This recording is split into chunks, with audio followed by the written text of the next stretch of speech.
Dah kalau hang kaji balik, halusi baik-baik. Contoh kalau kita pergi tanya guru dia, jumpa guru dia tanya, minta maaf tuan guru, seorang anak murid tuan guru ni kami jumpa sembang, dia cakap macam ni.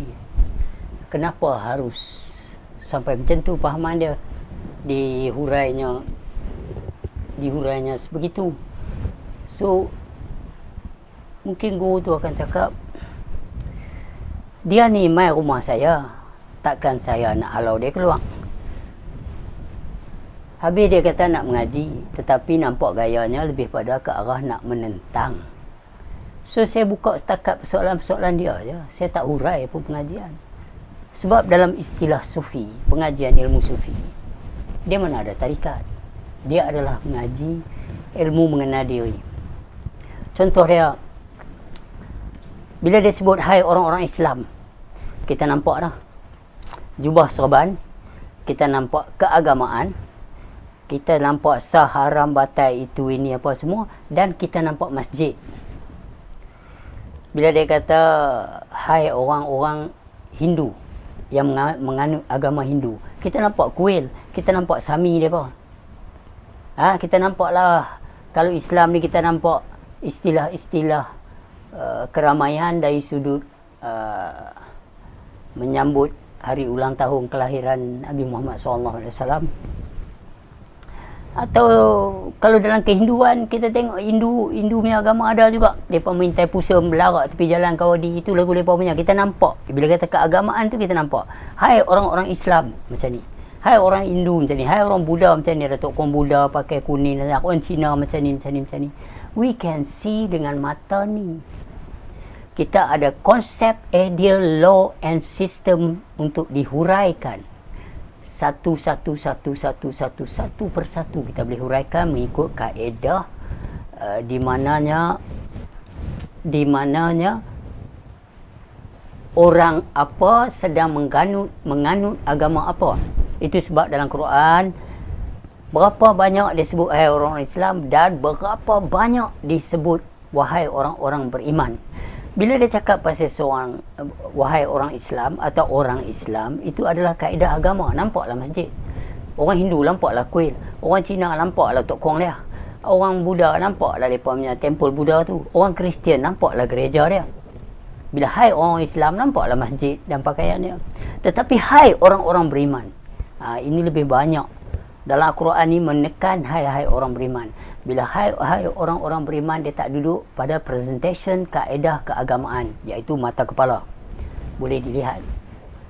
Tetapi hai orang-orang beriman, walau orang buta mata kepala ni, mata hati dia terbuka. Sebab keagamaan iaitu yang ramai. Kaedah hai orang-orang Islam dalam kaedah keagamaan iaitu kaedah kemasyarakatan yang ramai. Tetapi bila masuk wahai orang-orang beriman, iaitu soal hati, iaitu soal diri sendiri, iaitu soal rububiyah, bukan lagi soal maujud. Kita boleh proses lah.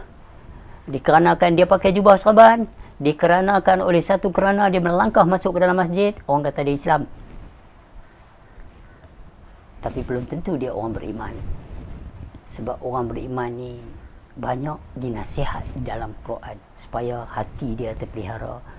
Tuhan tidak pernah lalai melihat isi hati segenap umat manusia. So bila cakap soal iman adalah soal hati, soal Islam adalah soal yang ramai. Keagamaan, agama apa? Agama Islam. Beriman tak beriman? It does not count if you are Muslim or this. Surah 2 ayat 62. Surah Al-Baqarah ayat 62. Halusi. Di sini yang menjadi masalahnya apabila orang tu nak mengaji sufi, tetapi guru dia tak hurai. Sebab masalah persoalan dia tu meletakkan kepahaman ke atas guru dia. Dia ni masih dalam kaedah agama, kaedah yang ramai, kaedah mata kepala. Dia ni bukan dalam kaedah mencari diri dia, untuk mengenal siapa sebenar diri dia. Maka guru buka peringkat tu lah. Lepas tu dia pergi hurai kat orang, saya pernah duduk dalam tarikat sufi macam ni. Duduk dalam kaedah, guru tu meletak hang di peringkat itu saja. Hang tak mengenal siapa hang. Masa soal jawab Datuk Syekh Hazmi apalah ramai lagi 2-3 orang lama dah. 97. Saya kata I'm there on that very area. I'm looking for something which is you all never want to turn to it. So now I'm here di sini di hadapan you all yang mana tak pernah tahu apa yang aku mencari waktu aku ada di kawasan di sana. Di dalam ni aku nak cakap apa? Oh, ini pakar hadis, ini hurufiah, ini hafiz Quran. It got nothing to do with what I'm looking at. I'm looking at myself.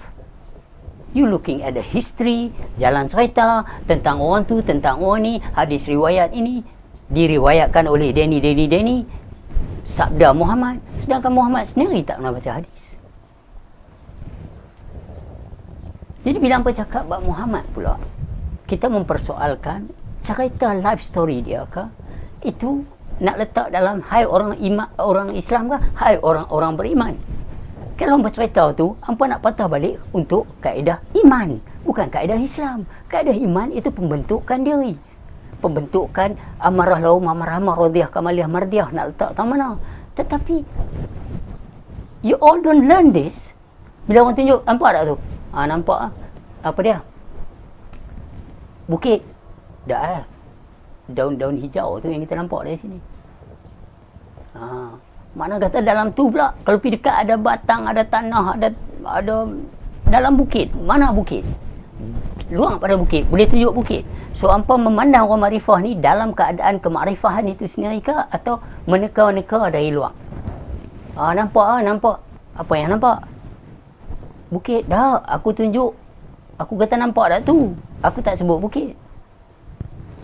Kalau aku hurai satu persatu, makna istilah meliputi tu tak nampak dah. Tetapi bila duduk dalam keadaan dalam bukit tu, awak tak boleh kata ini bukit, ini pokok, ini daun, ini tanah tinggi. Mana satu bukit? Makna menyeliputi. Itu dia kata kenal yang satu, kenal yang menyeliputi. So hari ni Allah itu baru nama. Di sebalik ampunya nama tu siapa? Yang apa buat tu presentation Islam, presentation iman. Harus kenal diri dan Tuhannya. Sebab yang nak menghadap Tuhan, diri awak sendiri, bukan ustaz-ustaz ni.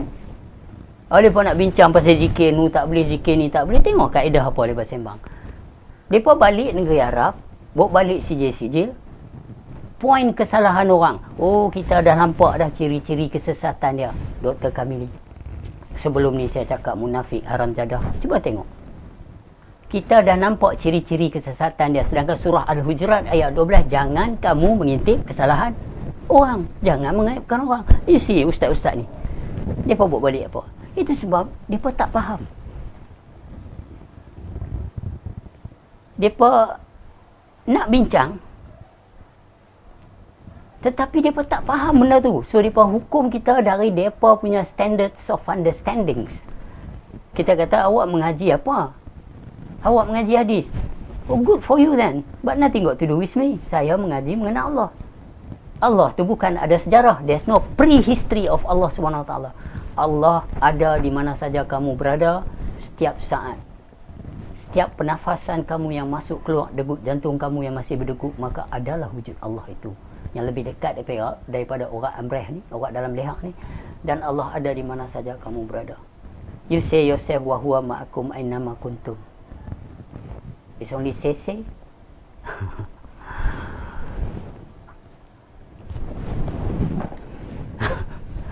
Masya Allah.